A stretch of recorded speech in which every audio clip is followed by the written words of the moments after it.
um crime de homicídio é menos grave do que um crime de corrupção? Qual é o bem maior que um cidadão tem? É a vida, né? Então, como é que o homicídio, né, que, aliás, a apuração de homicídios aqui no Brasil não passa de 9%, como é que alguém condenado por homicídio pega 15 anos e alguém condenado por corrupção pega quase 100 anos? Eu deixo essa pergunta no ar. O Joaquim está perguntando aqui, podemos usar grana de doleiro? Boa, boa.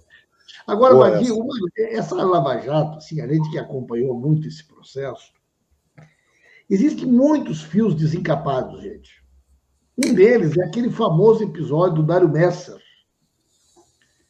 quando ele conversa com a namorada, ele não sabia que estava sendo gravado, e ele conversa com a namorada, e dali um pouco ele diz assim, não, os rapazes lá no Paraná não precisam se preocupar, porque lá não vai acontecer nada. Mas eles estão recolhendo aquele dinheiro mensal que está sendo entregue para o Januário. $50 mil. $50 mil, que hoje seriam aí mais de R$250 mil por mês. Quer dizer, por que razão o Dário Messer, que era considerado o doleiro dos doleiros, sem saber que estava sendo gravado, numa conversa com a namorada, grampeada lá no Rio de Janeiro, iria dizer isso? Olha, lá no Paraná, a Lava Jato não vai incomodar os meninos, porque eles pagam por mês, né? Tanto, e o dinheiro é entregue para o Januário. E, de fato, os doleiros só apareceram na investigação do Rio de Janeiro, porque a Lava Jato do Paraná nunca incomodou os rapazes, nunca incomodou os meninos. E a gente sabe que o Januário era uma espécie de, né, guru da... Era o decano deles, né? Januário Paludo. Lembram dele, pessoal? Pois é. Januário Paludo. O grupo, como é que eram os filhos do... Filhos de Januário. Era um daqueles grupos de Telegram que foi hackeado, né? Os filhos de Januário. Eram debochados, inclusive, né? Criminosos e debochados. E esse Januário era o decano, era o mais velho, né? O chamado decano. E nessa conversa que o Pimenta está fazendo referência, né, que foi gravada sem o Dario Messer saber, então ele não tinha por que estar inventando história, ele revela que pagava uma mesada para a turma da Lava Jato de mais de R$200 mil por mês através desse Januário Paludo. Abriu-se investigação aqui no Rio, mas que foi arquivada. Então, isso mostra, né, como a blindagem à Lava Jato ela permanece até hoje. Mas eu tenho certeza que não vai durar muito tempo, não. Eu tenho certeza que a gente vai conseguir. Eu e Pimenta, inclusive, já há um ano, hein? Em fevereiro do ano passado, nós ingressamos com uma notícia crime, está lá na gaveta do Augusto Aras. Mas entra aí o novo procurador, desengaveta isso, e nós não vamos deixar essa turma em paz, não. Essa turma vai ter que pagar pelos crimes que cometeu. Agora está aí seu Álvaro Dias, tendo que dar explicação, né? Ele que é tão intolerante com a corrupção dos outros, né? Eu quero ver agora com a corrupção dele como é que ele vai se comportar. E não adianta negar que não tinha conhecimento, porque Youssef já era condenado quando se aproximou, né, do seu amigo, né, Álvaro Dias, para financiar a sua campanha. Mas, o Pimenta, vacinação das crianças, né? O Ministério da Saúde sabotando, né? Fazendo enquete, vai marcar consulta pública, e Bolsonaro anunciou que não vai permitir que a filha dele se vacine.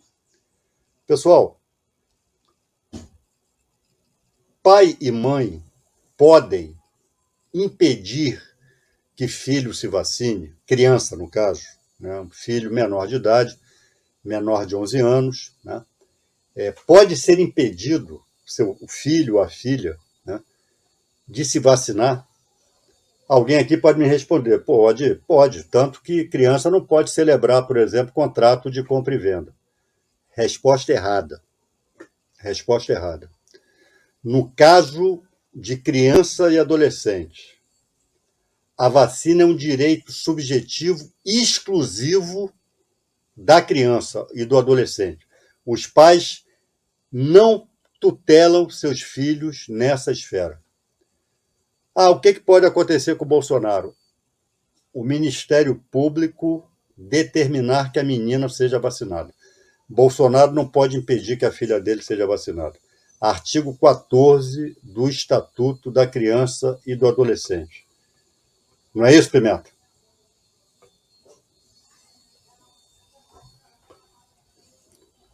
Tá. Muito bom, Vadir. Eu acho que é muito importante tu trazer essas explicações, porque são dúvidas que as pessoas têm e que é muito importante que essa base jurídica, né, explique isso. O Bolsonaro ele tem essa mania de achar. Aliás, o Bolsonaro ele tem uma coisa que é muito parecida com o que o pessoal da Lava Jato tem, que é essa sensação de impunidade. Né? Olha, aquele cara, por exemplo, vamos mandar botar os outdoors, nos autoelogiando, vamos botar um laranja para comprar, vamos fazer uma fundação, vamos pegar 2,5 bilhões dos americanos, vamos ficar tudo rico, vamos, né, botar nossas fotos num site de palestra, eu vou virar ministro da Justiça do Bolsonaro, vou pegar prova direto com os americanos, vou pegar na Suíça. Tudo isso é sentimento de impunidade, certeza de que não acontece nada. O Bolsonaro tem uma sensação. Quando ele diz, não, o meu cartão de vacina eu quero sigilo de 100 anos. O inquérito do Pazuello, 100 anos de sigilo. Ele acha que tem as costas quentes, não sei exatamente de quem, eu achei, se é das Forças Armadas ou de alguém. Ele diz, olha, minha filha não vai ser vacinada. Quero ver quem é que vai mandar minha filha ser vacinada. E, Pimenta, aí tu vê, né? Lembra daquela infeliz de nome Janaína Pascoal? Lembra, né? Autora do impeachment contra Dilma, metida jurista, a doutora da USP, vem e faz coro com o Bolsonaro dizendo que só quem pode autorizar a vacinação da filha, do casal, são os pais. Você vê, quer dizer, uma mulher se apresenta como doutora em direito e mostra a sua ignorância e, ao mesmo tempo, desinforma a população. É mentira. O estatuto é claro, é obrigatória a vacinação de criança e adolescente, é obrigatória. É um direito da criança e do adolescente, eu repito.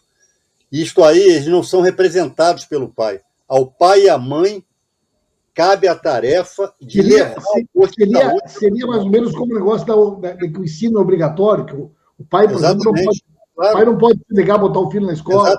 Exatamente isso. Isso aí não tem transação nisso. Não é uma faculdade do pai e da mãe.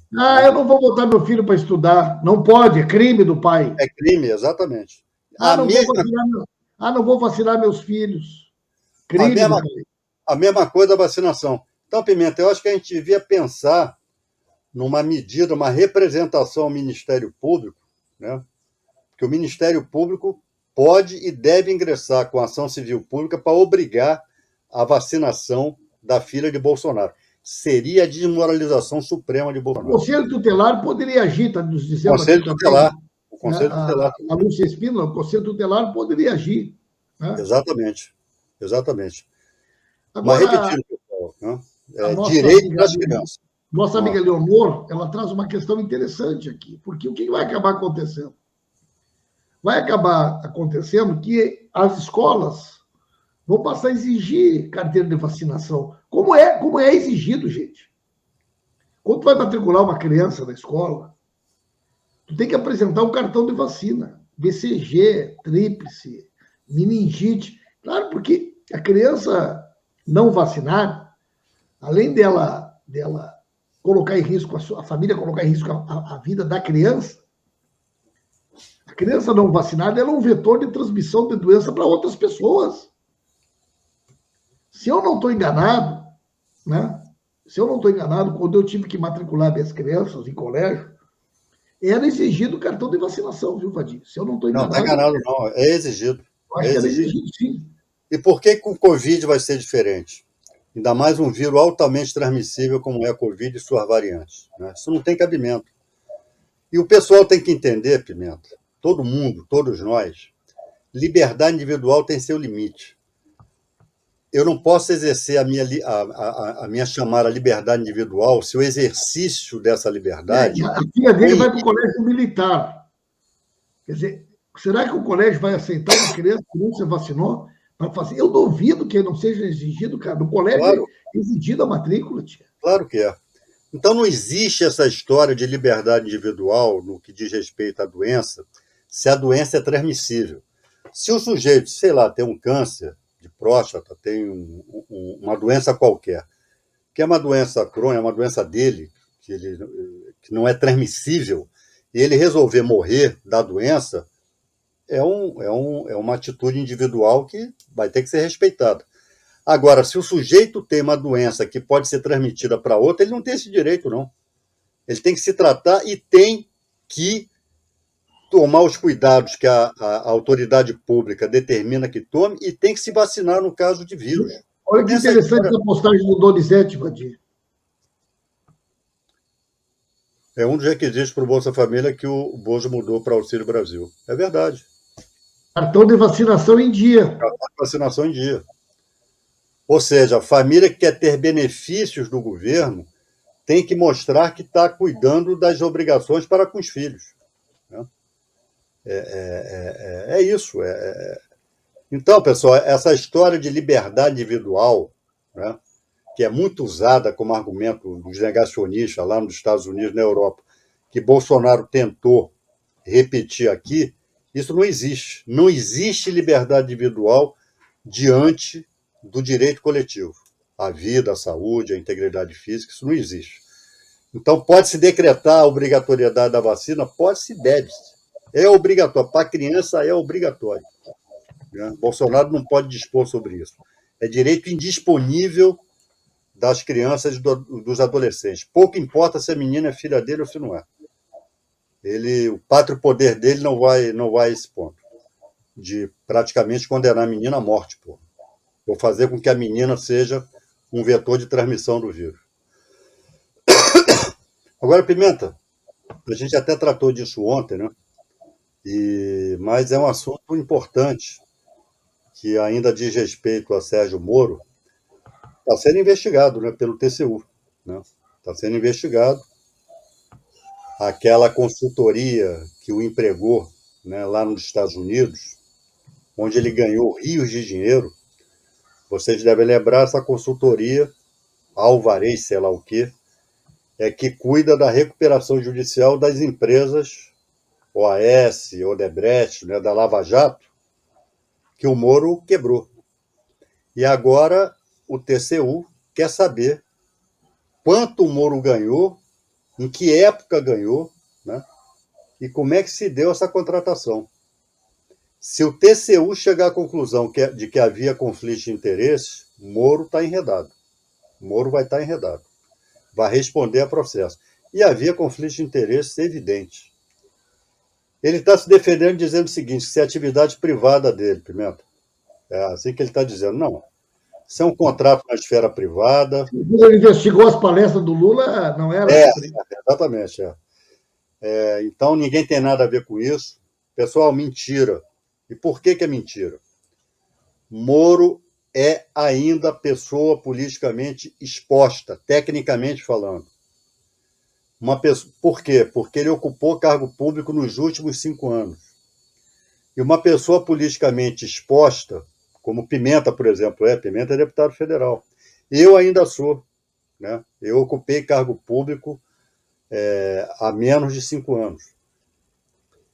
A nossa vida fiscal e bancária ela pode ser monitorada pelo Estado, né?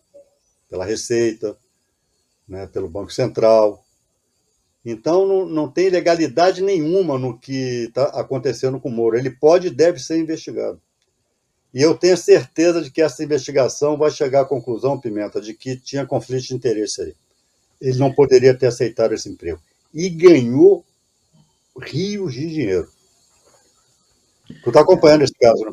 Eu estava falando sobre isso hoje, né, porque nesse capítulo final, um dos bordões, gostou dessa, Fadiga? Um dos bordões mais utilizados pelos lavajatistas pelo Bolsonaro e pelos filhos do Bolsonaro era quem não deve não teme.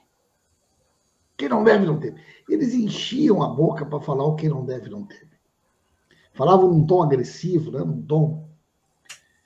E é muito esquisito isso, porque quando a pessoa é acusada de alguma coisa, eu já fui acusado de coisas.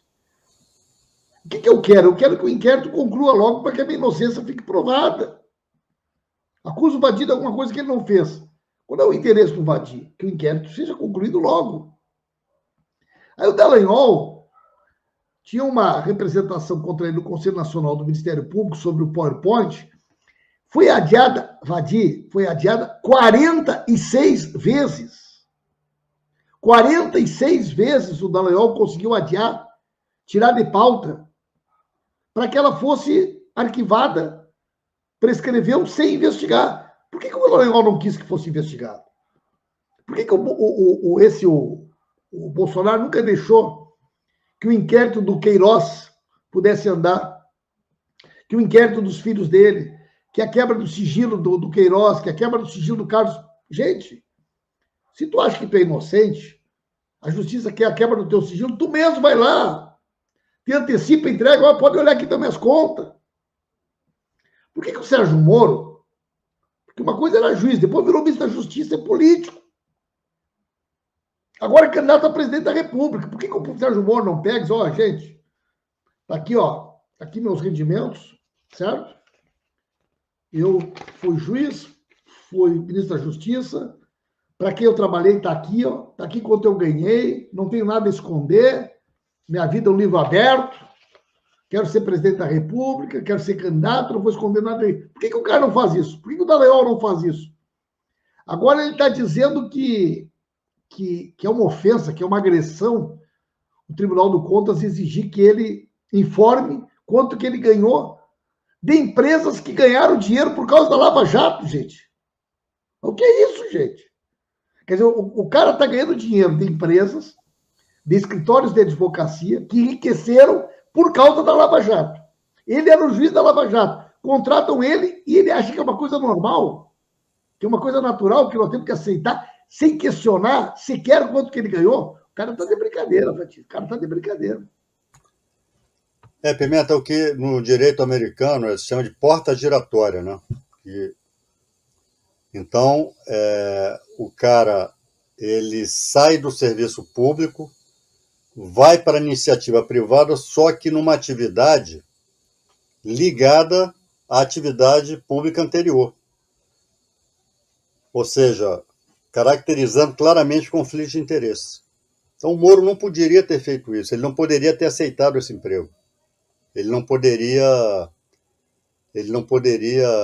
ganhar dinheiro com isso, porque as empresas chegaram, corretamente ou incorretamente, é claro que foi incorretamente, ele quebrou empresas, ele causou desemprego, ele gerou essa situação das empresas econômicas que exigiu a recuperação judicial.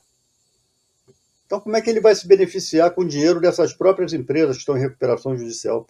Que elas estão pagando a tal consultoria, o empregador dele. Tá? Então, esse argumento do Moro também não pega e ele vai se ver encalacrado. O relator Bruno Dantas é um ministro rigoroso, né? E que não vai deixar passar isso em branco, não. Ele vai ter... mais uma conta que ele vai ter que prestar aí na campanha eleitoral, caso ele se mantenha candidato. Tu acha que vai aparecer algum dinheiro de alguma empresa, algum escritório que ganhou dinheiro com a Lava Jato, pagando para o Moro ou para a Conde, Vadir? O que tu acha? Rapaz,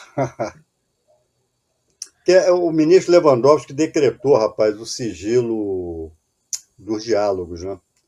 Então não se está tendo mais acesso aos diálogos, mas esses diálogos devem mostrar muito mais coisa do que já foi divulgado. Mais cedo ou mais tarde esse sigilo vai ser quebrado. Não acredito que o ministro Lewandowski... Eu acho que aquilo que diz respeito à vida privada, né? Lá, a amizade do Dallagnol com Barroso, etc., isso aí tem que botar uma tarja preta, mas aquilo que diz respeito à atividade de procuradores e juiz, isso tem que vir à tona. Isso não pode ficar como um segredo de justiça o resto da vida. E esses celulares deles eram celulares funcionais, era do serviço, né? Então, mas provavelmente, Pimenta, aqueles diálogos Na medida que o cara vem para a política, Vandir, primeiro debate que ele participar, o cara senta na frente dele, ou um jornalista sério, doutor Sérgio Moro, o senhor prestou serviço para essa empresa aí, escritório, o senhor é sua mulher, que trabalha na recuperação judicial da empresa da Lava Jato. Quanto que o senhor ganhou para fazer esse serviço? O primeiro que fizer essa pergunta, ele vai responder o quê? claro. Não, eu não vou responder, porque isso aí é algo da minha vida privada, né? É uma Eu não tenho pergunta, satisfação. uma pergunta rude, é uma pergunta grosseira. Essa pergunta é rude, né? A primeira pergunta, esses dias a coitada jornalista perguntou para ele, o senhor aceitaria participar de um debate na mesma mesa que estiver o Ciro Gomes? O cara começou a ter uma crise nervosa, porque a coitada jornalista perguntou se ele aceitaria participar de um debate na mesa com o Ciro Gomes. Tu imagina a hora que entrar para valer uma pergunta. Doutor Sérgio Moro, o senhor morou nos Estados Unidos, Moro? O senhor trabalhava onde? Onde é que o senhor morava? Pergunta grosseira. Onde é que o senhor morava lá? Não, é uma questão de segurança. Segurança por que o senhor não mora mais? O senhor morava. Qual é o endereço do local onde o senhor morava nos Estados Unidos? Qual era o valor do aluguel? Quanto o senhor pagava de aluguel? São perguntas que qualquer candidato você vê obrigado a ter que responder. Ele não vai ter como fugir dessas respostas, Vadir. Tu não acha? Acho. Por isso, eu compartilho da tua dúvida, se esse sujeito vai ser candidato mesmo. Ele não resiste a um primeiro atrito, ele não resiste. Ele não tem estrutura emocional, ele é muito fraco intelectualmente, né? É um sujeito antipático, ninguém gosta dele, ninguém. Né?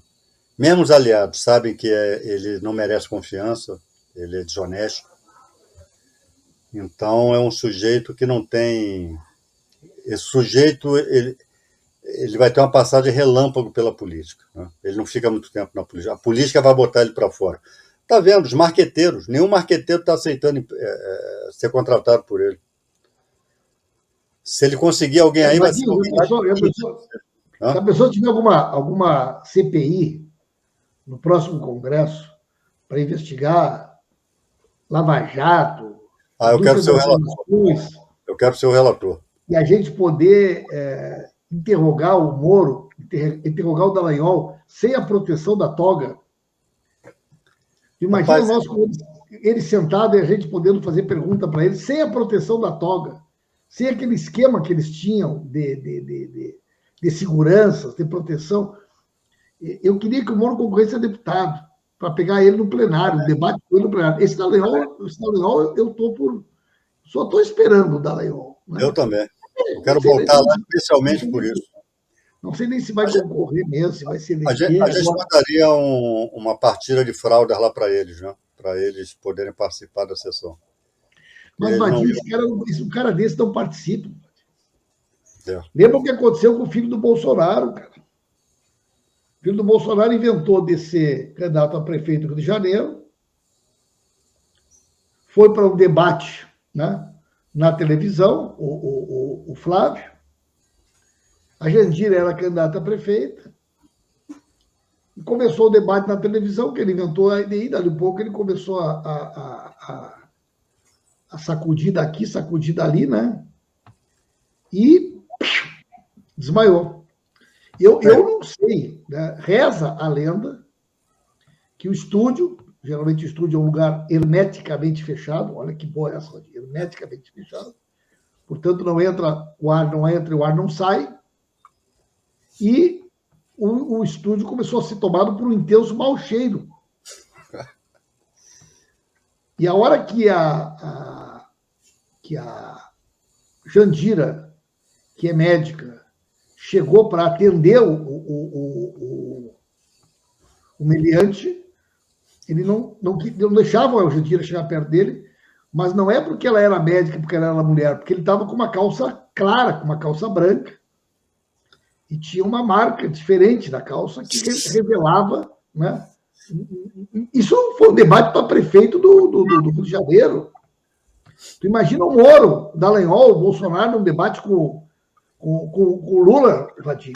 Vai ter que aguentar um negócio desse? A gente ia ter que estar assistindo de máscara de oxigênio, né? Porque os odores também seriam tão intensos quanto, né? Foram lá com o Flávio Bolsonaro. E a Jandira me confirmou essa história, viu? Aliás, eu estava no dia, a Jandira era a nossa candidata a prefeita, né? Aqui no Rio, eu estava lá como convidado para assistir, lá na Globo, para assistir o debate. Estava lá? Estava assistindo. Estava no estúdio? Não, no estúdio não, estava graças a Deus, né? Estava tava na plateia lá e tal. Mas depois, a Jandira disse pra gente o que tinha acontecido, né? Bolsonaro não toque no meu filho, né? Não quero meu filho sendo atendido por uma comunista. Mas ela disse, pô, graças a Deus, porque, pô, não dava nem para chegar perto. Tu imagina, cara. Tu imagina o Moro num debate com o Lula. O Moro num debate conosco, comigo, contigo. Tu imagina o Dallagnol num debate com qualquer um de nós, né? Então, eu tenho a impressão que... Por isso que eu digo que esse Moro não vai até março, gente. Não vai até março porque ele não pegou até agora um jornalista, nem um jornalista, gente. As perguntinhas que são feitas para eles é do tipo Pedro Bial, o doutor Sérgio Moro. É. As aulas de fonoaudióloga que o senhor está tendo já melhoraram a sua performance, né? Mas isso é uma pergunta para fazer para o candidato a presidente da República, né? Como é que está a sua voz? O seu cabelo continua o mesmo, mas a sua voz, quanta diferença! Tinha uma propaganda uma vez do negócio, você lembra? Lembro. Acho que era o Cresci 2000. A sua voz continua a mesma, mas o seu cabelo, quanta diferença! A do Moro é diferente. O seu cabelo continua o mesmo, mas a sua voz, quanta diferença, né? A sua voz está pior. Eu acho que, em vez de chamar ela de conja, chamar de canja, é ofensivo. Porque marreco tem a ver com canja, né? Agora, rapaz, é impressionante. Eu nunca tinha ouvido a voz dela, da Conja. Nunca tinha ouvido. E aí foi publicado aquele áudio, né, do vídeo, né? Eles desejando Feliz Natal. Mas, rapaz, foi uma sinfonia de marreco ali, né? Que ela tem o mesmo timbre, né? Eu acho que só um aguenta o outro falando no pé do ouvido, que eu vou te contar. Esse Pedro veio aqui, Pedro Ayrton Soares, fechado com o Bolsonaro para sempre. Será que é uma indicação de prisão perpétua? No Brasil não pode ser para sempre, né? O Pedro? Pedro Ayrton Soares quer ficar fechado com o Bolsonaro para sempre. Mas não tem prazo máximo de pena no Brasil. Não tem prisão perpétua no Brasil, não é, velho? O que o Pedro está propondo para o Bolsonaro aí, Vantinho. E Pedro, você vai lá passar uns tempos com ele lá em Bangu 8, lá na Papuda. Depois conta pra gente como é que foi. Pô, Pedro, você é inteligente a beça, hein, cara? Parabéns, hein? Porra. O cara veio aqui declarar que quer ficar para sempre fechado com o Bolsonaro. Mas o quê? Bangu 8, Papuda? Será que pelo menos o cara tem a oportunidade de... Sabe que o Pedro acha que o Pedro Ayrton Soares veio aqui declarar que pretende ficar para sempre. Pode ser uma declaração de amor também, alguma coisa eterna, né? Quero ficar contigo para sempre, fechado no teu coração, né? Vamos mandar um recado para o Pedro Ayrton Soares, gente. Mande um recado para ele aí, para essa declaração insólita, essa declaração de amor eterna, né? Quero ficar contigo para sempre. O que nos interessa, Pedro, se tu quer ficar com o Bolsonaro ou não aqui? Achei bem esquisito isso aqui, esse Pedro aí, não estou entendendo muito bem esse comentário do Pedro aí, Paty. Pedro, depois explica direitinho aí pra gente, né?